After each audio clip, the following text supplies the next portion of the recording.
Ang Ginoo manaa kaninyo. Manausab kanimo. Pagbasa gikan sa Santos nga Ebanghelyo sumala ni Juan. Himayaon ikaw o Ginoo. Human niini misuroy si Jesus sa Galilea, dili siya buot mosuroy sa Judea, kay ang kadagkuan sa mga Hudiyo didto nagtinguha man pagpatay kaniya. Niadtong higayuna hapit na ang pangilin sa mga payag. Sa nanglakaw na ang iyang mga igsuon ngadto sa pangilin, si Jesus miadto usab apan wala siya magpasaya-saya. Pipila sa mga tao sa Jerusalem miingon, dili ba mao kini siya ang ilang buot patyon?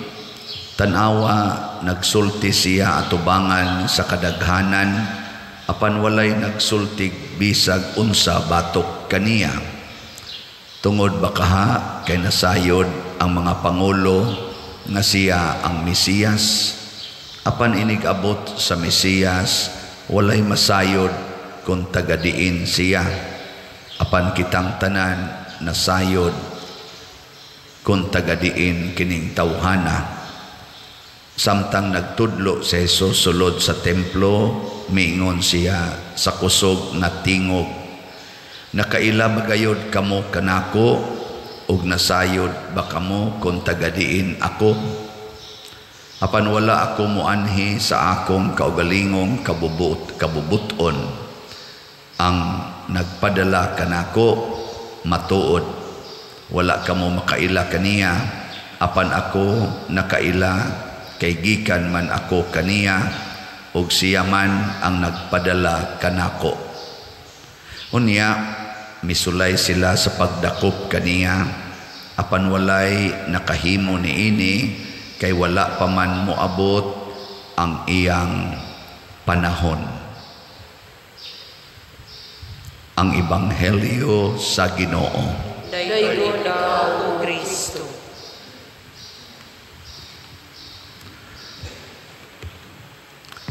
Matod sa atong tubag sa Salmo na mao sa gi-explain sa Salmo, ang Ginoo haduol sa mahinulsulon o kasing-kasing.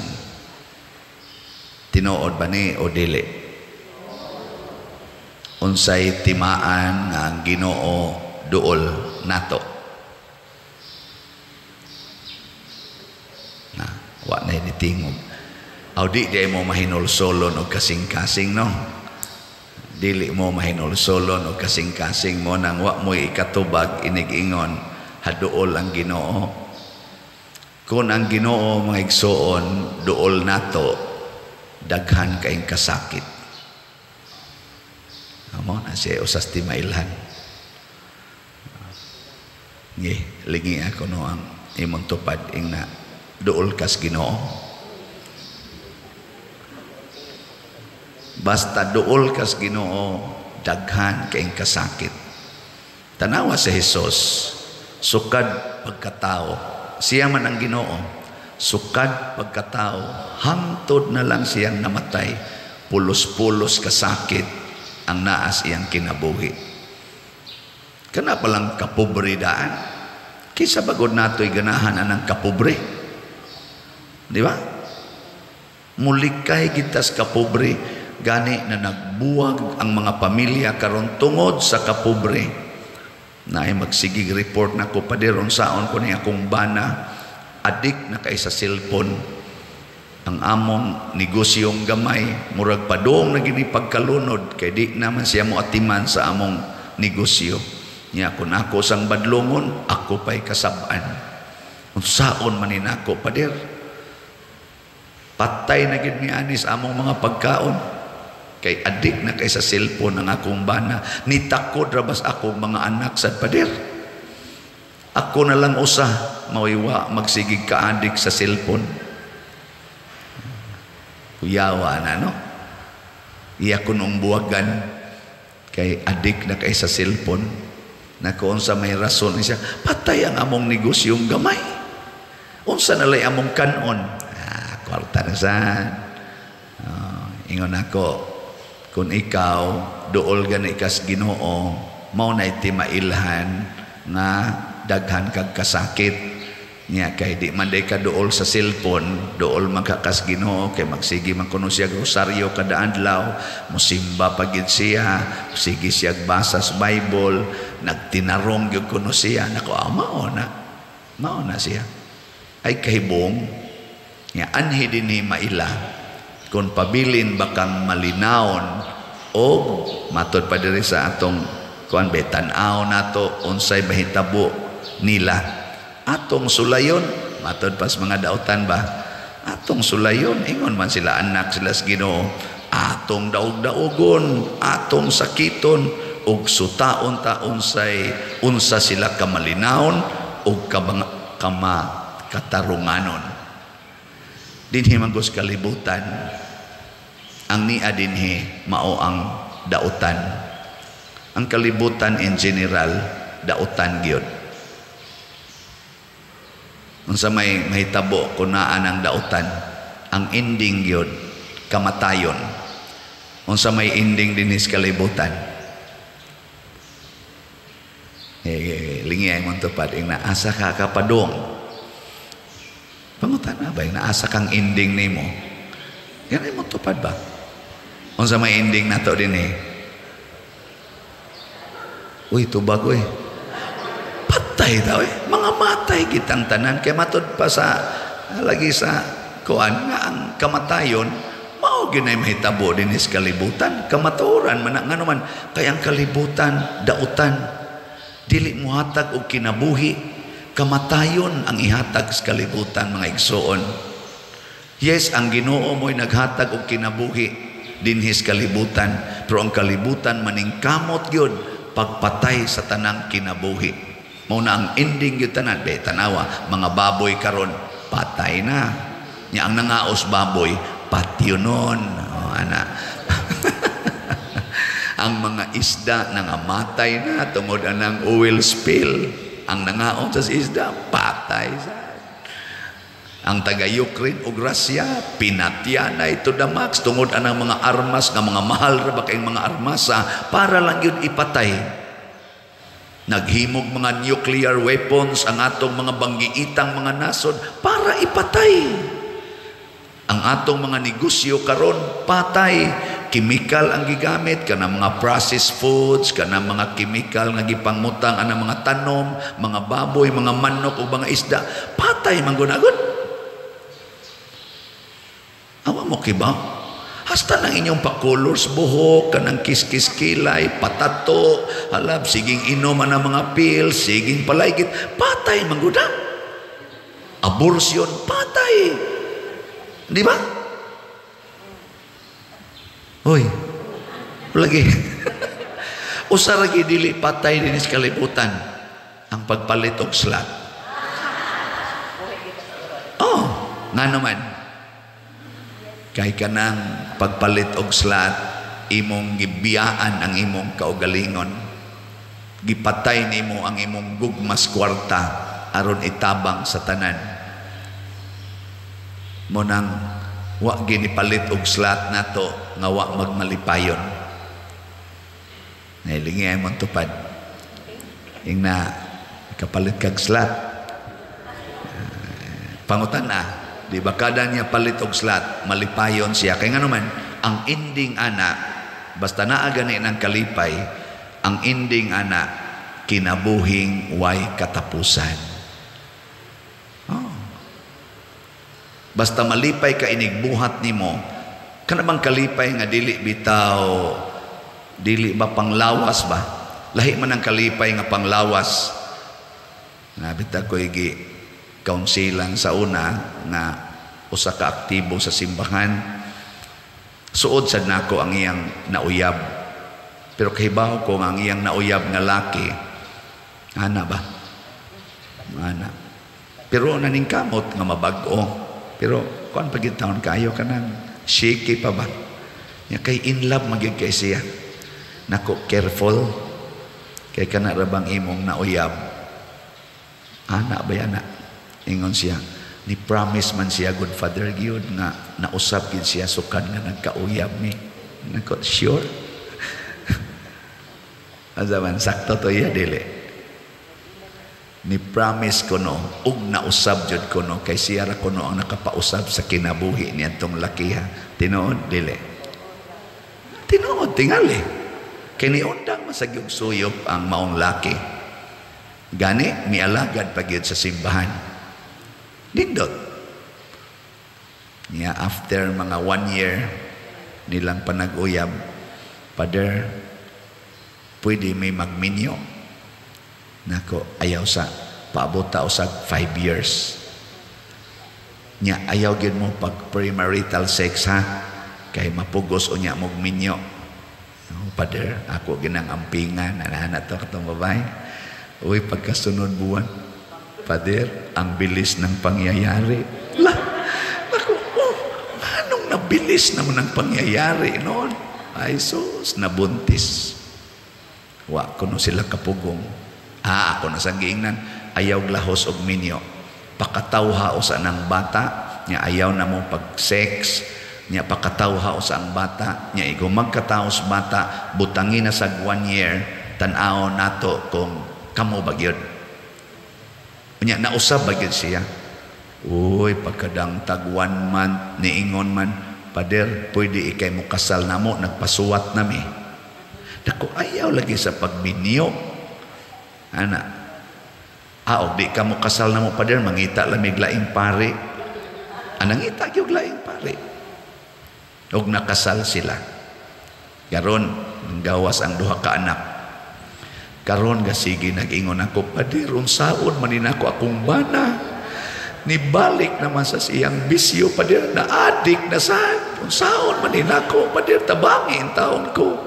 Bati na kayo ang modeling niya sa among mga anak. Ako, kanahan kang dagko. Ako, may pagdiri ka pare. Di bang naminaw siya pare? Naminaw pa kaspare. Unta ka may tabo. Permi na kong ibalik og sulti niya. Hinungdumi ang akong giingon kaniadto. Ayaw usa. Nya kay mi. Dawat magyog kaani. Mauna ni ang imong giminyuan. Ayaw na pagsigig reklamo diha. Mauna ni ang imong giminyuan. Pader, adik na kayo. Mauna ni ang imong giminyuan. Ang among mga anak, Pader, naapektuhan na kayo. Mauna ni ang imong giminyuan. Di ba? Ana, og kun imo ning dawaton, imo ning puy-an, maduol kas Ginoo. Kay si Kristo gani nga wa gyud maghimog desisyon nga panglawas, pangkalibutan, gisakit man gani, ikaw pa ba nga gahi kag sultihan, ingnang ayaw patukhang, nagpatukhang gyud. Nya karon ingong ayaw sad pakasal, nagpakasal gyud. Karon imo na kong ingnon nga unsay buhaton aron mo magkabuwag, mahal ba ng annulment, nya ari na sad ka mangayo na kog budget. Wa kay batasan. Ala, antusa na hangtod ka mamatay. Kay mauna na ang imong desisyon. Ang kakapait sad Pader, no? Maunay pagkagrabe sa ning Ginoo. Nako siya gani nga nagpakatao nga pwede ra gid niya usbon ang tanan sa usa ka pagpamilok, wa man gay niya usba. Ngano man kay ang pag-atubang sa dautan dinhis kalibutan, mga igsoon, dili pinaagi og pagwagtang nila, kung dili sa pagdawat nila og paggakos nila og pagpasan nila. Kay matod pa ni Kristo, take up your cross and follow me. Di ba? Muna kaning namalit na tog slots, mauni ang sikreto aron makapadayon kag pasan. Kay lipayon man kas Ginoo. Naroy duha ka buok ni testimonya. Father, pait jud kay among kahimtang, pero bisan pas kapait na convince gyud ko nimo nga mopalit kog slot. Pag primero na kong palit, Father, palit ko no siya, mga 300, manting ito, kas 300. Adili 300 eh. Mo tipalit pa to siya. Basta murag 3 slots. 300 naman. Palit siya 3 slots man siguro to. Yang gipalit. Doon pa mga to pang pagsugod-sugod na to. Di man sila kapa-eskwela ilang mga anak. Natagaan bitaw hinoon ko no ang iyang anak og scholarship. Hatod good 4th year. Bastang lipaya niya. Niya karon kay ang problema kay bayad raman sa eskwelahan.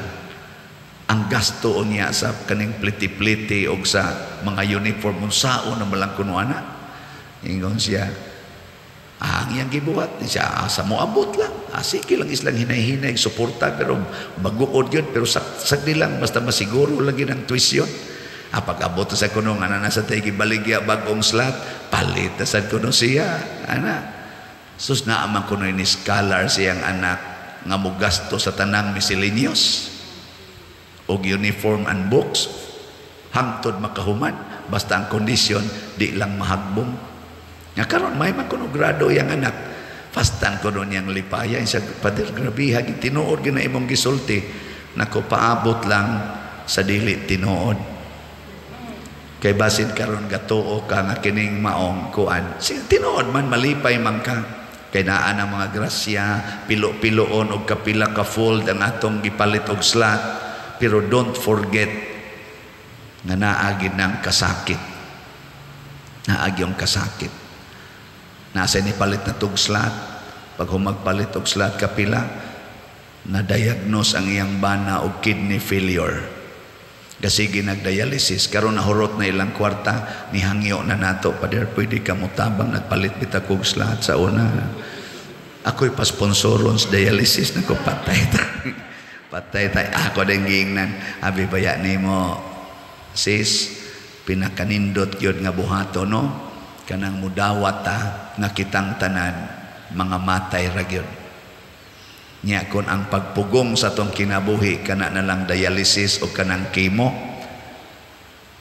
ug wa gani kay ikabayad ana atong dawaton ang pinakatinuod kay kana pugong-pugong ra man na 5 years abot siguro 10 years labing dugay pero mamatay ra gyapon nya dako pa kay kagasto hasol pas mga tao kung wa kay kagasto pero na kay kagasto bisag moabot pa nag 40 years basta na kay kagasto ayan na lang paghasol sa uban para lang pagpugo nga di ka mamatay kay mga matay ra gyud ta di na lang ta maghasolay na ako ng usbon nga akong giingon dinhi kung makahasol na ko ninyo tungod anang dialysis kanang chemo kay basig hapit na ning akong lawas i-dialysis ay na lang ko ninyo ipa-dialysis ay na lang kong ipakemo tuguti na lang kong mamatay kay dito sa langit wa gi dialysis dito wa say kidney failure daghan pang pagkaon daghan pang imnonon so sayahaya tuguti na lang kong muhalin nga malinawon kay si Jesus sa dihang gilansang sa cross lupig pay giatake kidney failure lupig pay giatake cancer lupig pay giatake og sanla og unsa diha tibuok niyang lawas in and out of the body gitorture hangtod namatay hurot kong iyang dugo lupig pay leukemia atoy di ba nya mosunod mo ni Jesus hoy og kun mosunod ta niya mauna ang sekreto sa tinuod nga kalinaw tinuod na kalipay dili ta mahadlok sama ni Jesus gihadlok siyang patyon pero nilikay-likay lang siya pero pag ingon sa amahan isangyaw ang may balita dito sa templo asangyaw din siya bahala nagni ay daghan din hirong naniid nako o gustong mupatay nako kibaw naman ko mamatay gyud ko sangyaw ana mawa ang kahadlok mawa ang kabalaka labi na gyud ang kahadlok sa kamatayon basta duol tas Ginoo pero lagi mudaghan kaayo ang kasakit pero ang kasakit para sa mga matarong maoy agianan padong sa langit na siya. Nindog na ta.